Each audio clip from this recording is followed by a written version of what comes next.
আমার নাম মোসাম্মদ আশা খাতুন। আচ্ছা, আপনার স্বামীর নাম কি? আমার স্বামীর নাম মোহাম্মদ নুর ইসলাম। গ্রাম? গ্রাম মাগুরা সদর উপজেলার জলতালি ইউনিয়ন, শেওলাডাঙ্গা গ্রাম। আচ্ছা, কি হয়েছে গতকাল রাত্রে আপনার উপর? আমার 2015 সালে আমার বিয়ে হয়েছে। 10 বছর আমার বিয়ে হয়েছে। বিয়ের কারণে টুকটাকি পারিবারিক সমস্যা এটা সেটা লেগেই থাকে। আমার হাজবেন্ড আমারে নির্যাতন করে, বাড়ি থেকে টাকা আনতে বলে। আমার 2টা মেয়ে আছে। আমার আব্বু রাজমিস্ত্রি কাজ করে, আমাকে দেয়। আমি তাদের একটা মেয়ে, আমি কান্নাকাটি করি, সে এনে দেয় যে সংসারটা টিকে থাক, যেহেতু আমার বাচ্চা কাচ্চা হয়ে গেছে। এরকম চলতেই থাকে। গতকাল রাতে আমাকে আমার ভাসুরির ছেলে, আমার যা, আমার হাজবেন্ড ফোনে থেকে হুকুম দিয়ে আইছে। আর আমার নাম সহ বলে কারা কারা আপনার উপর? আমার ভাসুরির নাম ইয়াসিন মোল্লা, তার বড় ছেলে হাবিবুর হোসেন, সে পুলিশের চাকরি করে, এটার পাওয়ার দেখায়। আর তার ছোট ছেলের নাম সাব্বির হুসাইন। আর তার ওয়াইফ, মানে আমার যা, আমার ভাসুরির ওয়াইফ, যে উনি মিলে সবাই মিলে আমার এসে মারধর করছে। করার পরে বাড়ি থেকে আমাকে বের করে দিয়েছে রাত 9টা নাগাদ, এরকম বের করে দিয়েছে আমার 2টা মেয়ে নিয়ে। তারপরে আমি আমার বাবার বাড়ি চলে আসছি। ফোন দিয়ে আমার আব্বু আমাকে আগায় নিয়ে গেছে। বাড়িতে আসছি, আসার পরে আর আমার হাজবেন্ড মূলত করে বিভিন্ন ছেলেদের সাথে আমার কথা বলাই আমাদের টাকা ইনকাম করায়। উনি হলো অনলাইন জুয়ায় আসক্ত। 25-30 লাখ টাকার মতো নষ্ট করছে। আমার গহনা গাটি সব বিক্রি করে ফেলছে। আমার আব্বু এখন দিন মজুরি, সে খুব অসুস্থ, তাদের সংসার চলে না।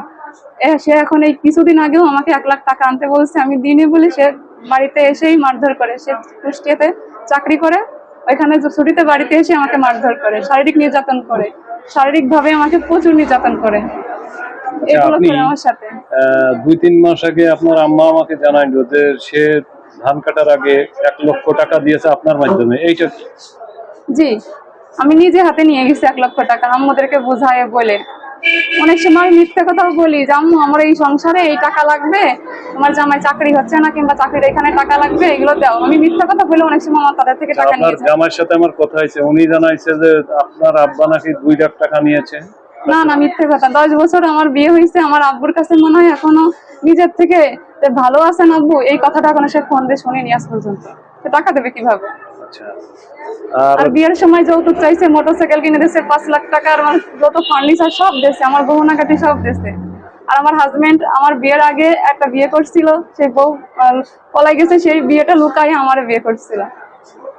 আচ্ছা, আর হচ্ছে আপনার এই যে চেন, এই চেন কি? চেন আমার চেন বিক্রি হয়ে গেছিল। একবার বিক্রি করতে বলেছিলাম, বিক্রি করে টাকা এনে দিয়েছে। আমার আম্মু গরু বিক্রি করে সেই চেন আবার আমাকে ছাড়াই এনে দিয়েছে। সেই চেন আবার বিক্রি করছে, বিক্রি করে সেই চেন আমার আম্মু আবার ছাড়াই এনে দিয়েছে। গতকাল রাতে সেই চেন আমার গলায় ছিল।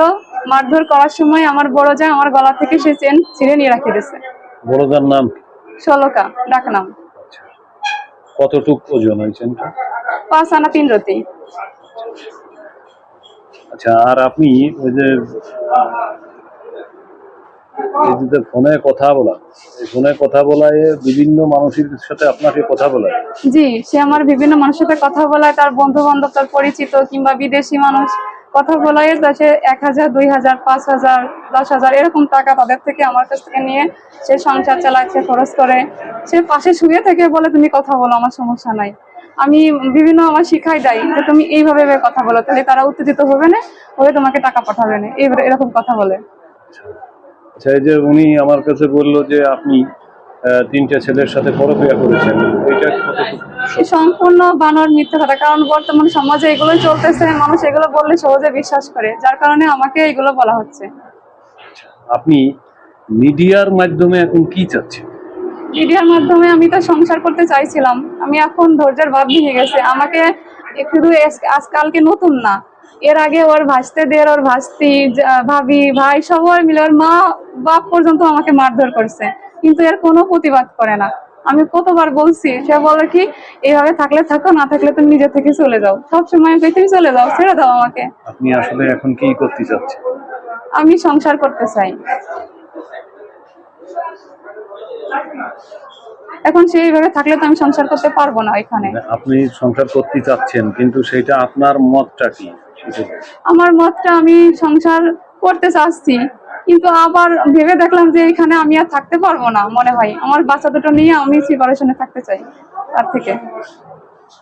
আমি কোনোভাবে আর তার সাথে মানায় নিতে পারতেছি না, কোনোভাবে না। আর আমি তার সাথে থাকতে গেলে এরকম প্রতিনিয়ত টাকা এনে দিতে হবে, তাহলে আমি ভালো। মূলত হচ্ছে মেন হচ্ছে টাকা। জি, টাকা না দিতে পারলে আমি ভালো না। আপনার হ্যাঁ, বিভিন্ন আমাকে লোভ লালসা দেখায়, তুমি টাকা নিয়ে আসো, এগুলো সেগুলো, বিভিন্ন বিভিন্ন কথা কুৎসাকতাও বলে। আপনার হ্যাঁ বিরুদ্ধে হ্যাঁ, বলতেছে। বিভিন্ন বলে, বিভিন্ন নোংরা কথা বলে আমার দিয়ে, বিভিন্ন রকম। যখন টাকা না এনে দিই তখন এগুলো বলে, টাকা এনে দিলে তখন আমি একদম ভালো। আচ্ছা, ধন্যবাদ আপনাকে।